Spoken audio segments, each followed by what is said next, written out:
எந்த மத வரையறைக்குள்ளும் அடங்காத வேளாண்மை வாழ்வின் ஒப்பித்து சார்ந்த வளமை சடங்குகளின் தொகுப்பே பொங்கல்.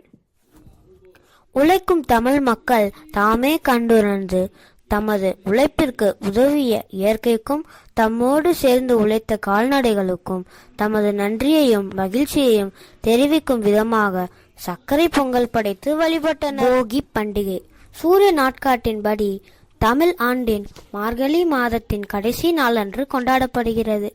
பொங்கல் திருநாளின் முதல் நாள் கொண்டாடப்படுகிறது. இந்த நாள் பழையன கழித்து புதியன புகவிடும் நாளாக கருதப்படுகிறது.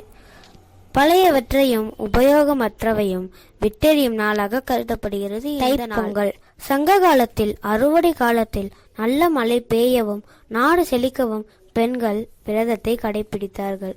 தை முதல் நாளில் இந்த விரதத்தை முடிப்பார்கள்.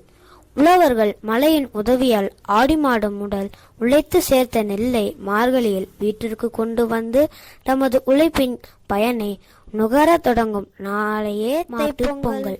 மாட்டுப்பொங்கல் என்பது தைப்பொங்கல் நாளின் மறுநாள் தமிழர்களால் கொண்டாடப்படும்.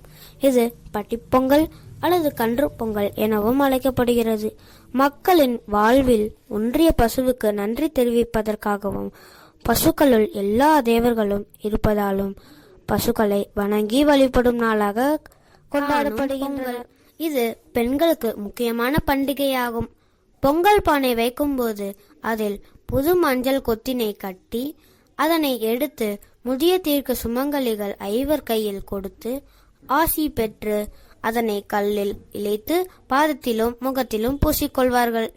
இவ்வகையில் தமிழர் திருநாள் நன்முறையில் அனைத்து வகை மக்களாலும் கொண்டாடப்படும். எந்த மத வரையறைக்குள்ளும் அடங்காத வேளாண்மை வாழ்வின் ஒப்பித்து சார்ந்த வளமை சடங்குகளின் தொகுப்பே பொங்கல்.